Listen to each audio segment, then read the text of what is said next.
네, 같이 읽은 이 사도행전의 말씀은 제목 그대로 사도들의 행보를 기록한 책입니다. 사도행전 1장에 보시면 예수님께서 부활하고 승천하신 사건이 기록이 되어 있는데요. 예수님이 승천하실 때 제자들에게 마지막으로 남기신 말씀이 있습니다. 훈련 받으신 분들은 이 말씀을 암송하실 텐데요. 우리 같이 암송해 보도록 할까요? 같이 읽어볼게요. 띄워주세요. 시작. 오직 성령이 너희에게 임하시면 너희가 권능을 받고 예루살렘과 온 유대와 사마리아와 땅끝까지 이르러 내 증인이 되리라 하시니라. 아멘. 네, 예수님이 마지막으로 남기셨던 말씀인 만큼 이 말씀은 예수님 제자들에게 꼭 하시고자 하시는 말씀이었고 이 말씀이 꼭 이 땅 가운데 이루어지기를 원하시는 하나님의 뜻이기도 했습니다. 사도행전은 하나님께서 제자들을 통해서 이 말씀이 어떻게 이루어져 가는지를 기록한 책입니다.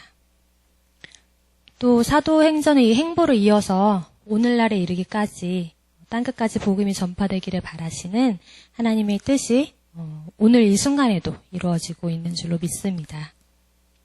그리고 이제 이 사도들이 복음을 전하고 또 지금 많은 그리스도인들이 복음을 전하는 것 때문에 많은 믿는 사람들을 그리스도인이라고 부르게 되었습니다. 오늘 본문의 말씀, 이제 성경책을 쭉 보시면서 같이 오늘 설교를 들으셨으면 좋겠는데요. 오늘 본문 말씀 19절을 보시면 스데반의 일로 일어난 환란이라는 말로 이제 시작을 합니다. 스데반이 순교한 이 사건은 어느 정도 알고 계실 거예요. 사도행전 6장을 보시면요. 스데반이 큰 기사와 표적을 행하고 또 지혜와 성령으로 복음에 대해서 전했는데요. 그때 이제 유대인들과 논쟁을 할 때 이 스데반이 굉장히 박식한 사람이었기 때문에 이 스데반을 당할 사람이 없었다고 합니다. 이런 스데반을 굉장히 거슬려 했었는데 유대인들이 그래서 거짓 증언들, 거짓 증인들을 세워가지고 이 스데반을 대제사장 앞에 끌고 가게 됩니다.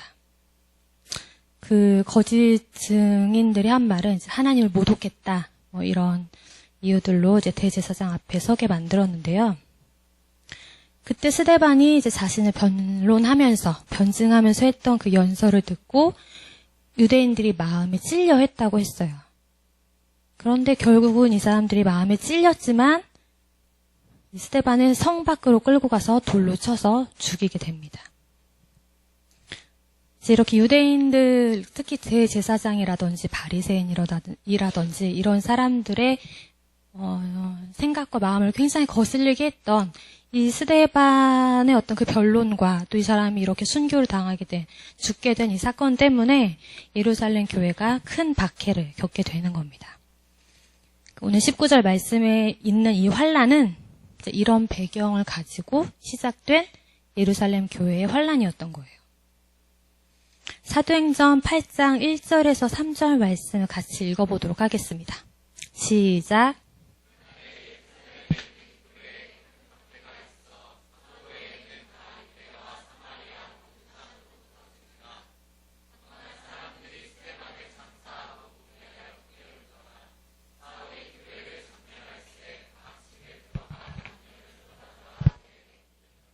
네, 사울이 교회를 없애기 위해서 집집마다 막 돌아다녔습니다.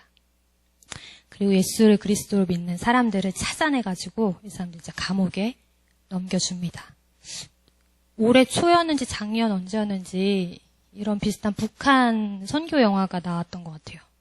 거기 보면은 뭐 성경책이 집에 이렇게 숨겨져 있다거나 예수님 얼굴이 그려져 있는 그림 같은 게 이제 집에 어디 이렇게 숨겨져 있다거나 또 신고를 받고 가서 그런 거 찾아내면 그 사람을 끌고 가는 그런 영화가 있었어요.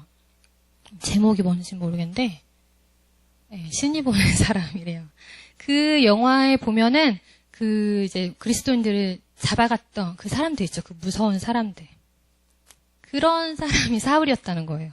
사울이 그렇게 예수를 믿는 사람들을 집집마다 찾아다니면서 감옥에 넘겨줄 정도로 굉장히 열심인 사람이었어요. 감옥에 가면 이때 이 사람들 감옥에 가게 되면 예수님을 믿는다는 이유로 결국은 죽임을 당하게 되고 맙니다. 죽음의 위협을 받게 되자 믿는 사람들은 어쩔 수 없이 예루살렘을 떠나게 되었습니다. 이들이 죽음의 위협, 생명의 위협을 피해서 유대와 사마리아로 흩어지게 되는데요. 근데 이거를 환란이라고 표현한 건데, 하지만 하나님께서는 교회와 성도가 당하는 이 환란조차도 하나님의 뜻이 이루어지는 선한 통로로 사용하시기 시작하십니다. 오늘 말씀은 사도행전 11장이에요. 그런데 사도행전 2장에 이미 성령께서 믿는 자들 가운데 임하신 사건이 기록되어 있어요. 그럼에도 불구하고 사도행전 7장에 이르기까지 제자들이 예루살렘에만 머물러 있는 겁니다. 우리가 맨 처음에 같이 암송했던 그 말씀 있죠? 성령이 임하셨으면 이제 온 땅 끝으로 가야 되는데 이 제자들이 가지 않고 예루살렘에 머물러 있는 거예요. 근데 이 환란으로 인해서 죽음의 위협이 닥치니까 제자들이 온 유대와 사마리아로 이제서야 흩어지게 된 겁니다. 물론 이 믿는 사람들한테는 굉장히 당혹스럽고 혼란스러웠을 거예요. 하지만 하나님께서 이미 계획하고 계셨던 일이었고 또 이 환란을 통해서 많은 믿는 사람들을 흩어지게 함을 통해서 하나님의 일들이 이제 이루어지기 시작합니다. 그리고 또 아이러니하게도 교회에 닥친 이 환란 때문에 흩어진 이 제자들이 오히려 더 담대한 복음 증거자가 되어 갑니다.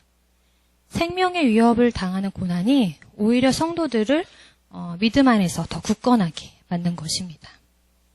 그들이 가는 곳마다 예수님을 생명력 있게 증언하는 증거자가 되었다고 성경 말하고 있습니다. 제자들은 환란 때문에 흩어졌다고 말씀드렸잖아요. 그런데 이 일은 예수님의 사도행전 1장 8절의 그 지상 명령이 이루어지게 되는 그 시작점이 되었다는 것입니다. 우리도 하나님의 뜻을 행하다가 혹은 하나님의 뜻대로 살다가 겪게 되는 신앙의 위기나 혹은 그것 때문에 찾아오는 어려움들이 있을 때가 있습니다. 하지만 우리가 그 고난에 굴복당해서는 안 됩니다. 환란 통해서도 하나님께서 우리를 원치 않는 자리에 데려다 놓으신다 할지라도 그 자리에서 불평하고 불만해서는 안 되는 이유는 하나님께서 이 모든 것이 합력할 선을 이루게 하시는 분이시고 또 우리를 통해서 하나님의 일을 이루어지도록 하시는 분이시기 때문입니다. 19절 후반부에 보시면 이렇게 흩어진 사람들이 베니게와 구브로와 안디옥까지 이르렀다고 적혀 있습니다.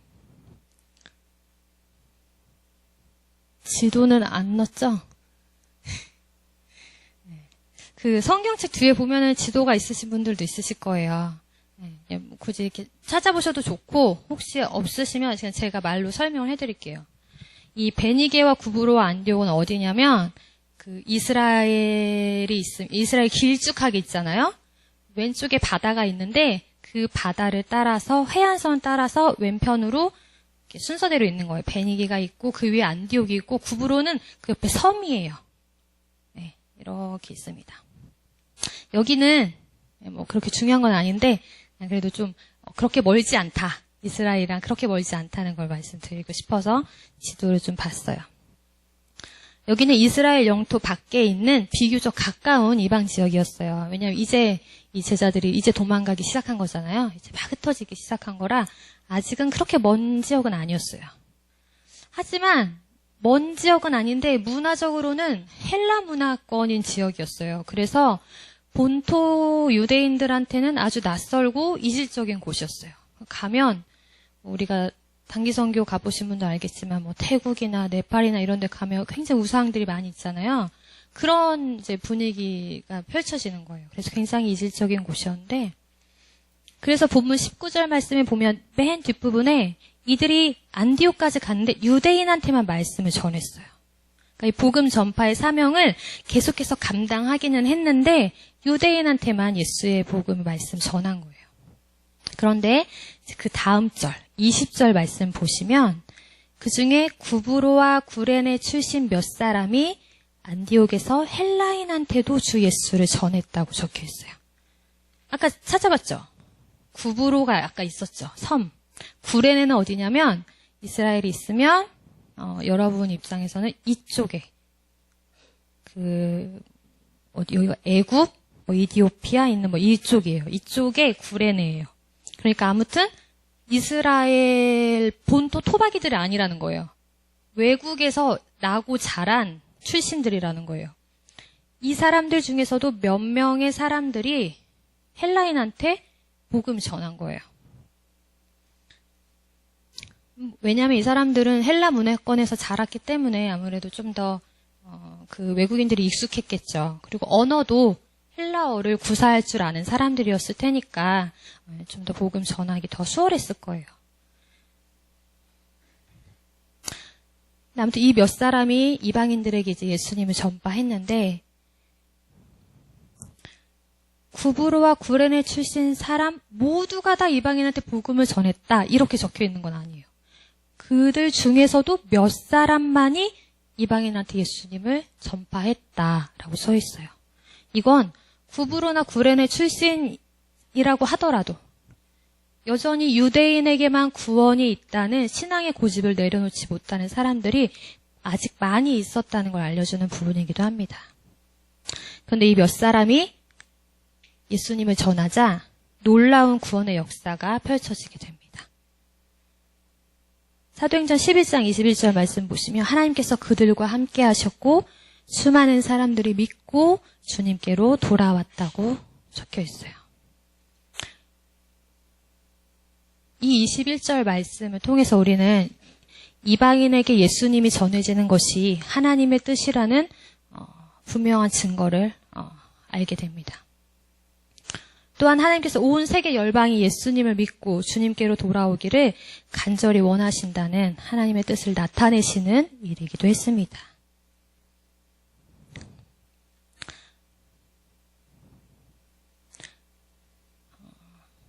하나님께서 이방인에게 복음이 전해지게 하기 위해서 처음에 믿는 사람들에게 환난을 허락하셨죠.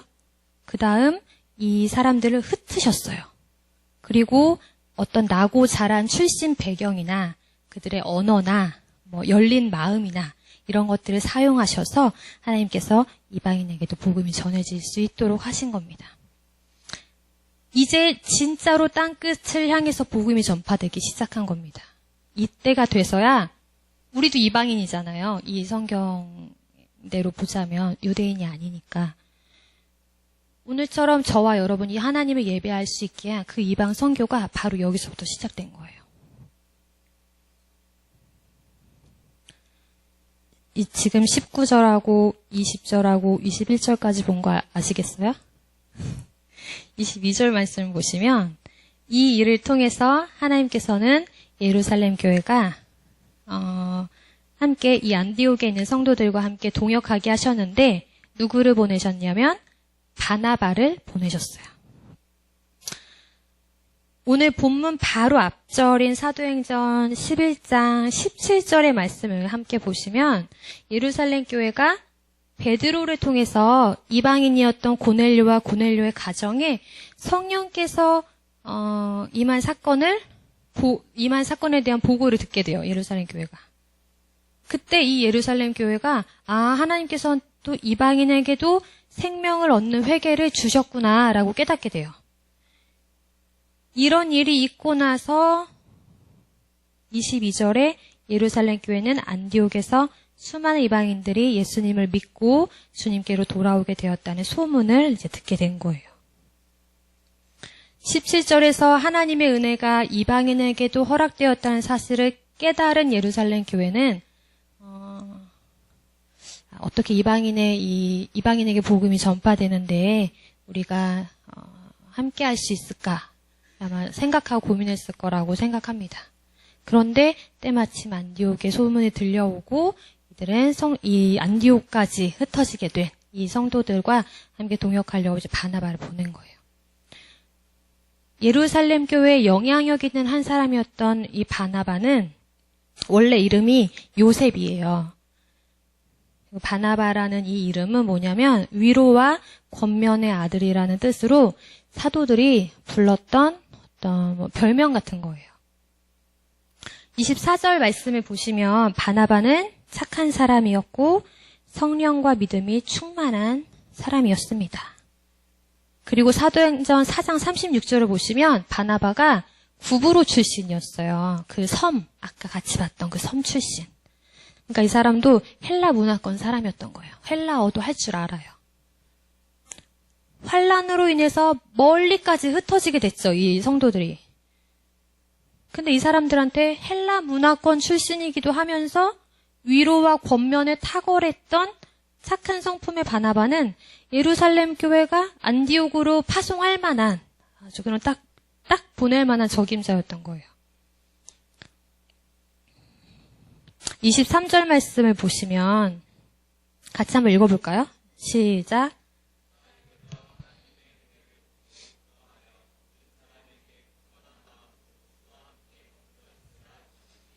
네. 마지막에 이 권하니 이 말을 헬라어로 보면 한 번 권했다 이게 아니라 계속해서 위로하고 권면했다 이런 말이에요. 그러니까 바나바는 안디옥에 와가지고 한두 번 위로하고 권면하고 그친 게 아니라 모든 사람에 이르기까지 시시때때로 사람들을 위로하고 권면한 거예요. 그의 이러한 착한 성품과 성령과 믿음의 충만함을 통해서 안디옥에 큰 무리가 주님께 더하여지게 된 거예요. 하나님께서는 성도의 착한 성품을 사용하시고 또 성령과 믿음의 충만함을 통해서 하나님의 뜻을 이루신 거죠.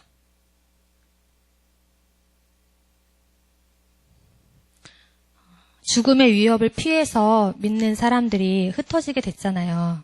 이들은 아마 그래도 이 당시에는 꽤 먼 거리였기 때문에 몸과 마음이 많이 지쳐있는 상태였을 거예요. 그럼에도 불구하고 이 사람들이 가는 곳마다 예수님을 전파했어요. 사람의 생각으로도 이런 상황 가운데 있는 성도들한테 파송할 만한 딱 적당한 적임자가 바나바라고 아까 같이 나눴잖아요. 그래서 예루살렘 교회가 바나바를 안디옥에 보냈을 텐데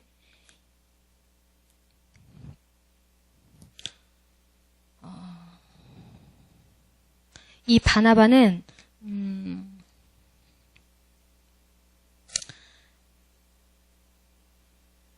하나님께서 이 바나바를 안디옥에 보내신 또 다른 이유가 있었어요. 이 사람의 생각을 뛰어넘는 하나님의 계획하심이 있었는데 그건 뭐였냐면요. 훗날 이방인의 사도로 부름을 받게 될 사울을 안디옥의 지도자로 오게 하는 것이었어요. 그 말씀이 25절, 26절 말씀에 나와 있어요. 같이 우리 한번 읽어보도록 할게요. 시작.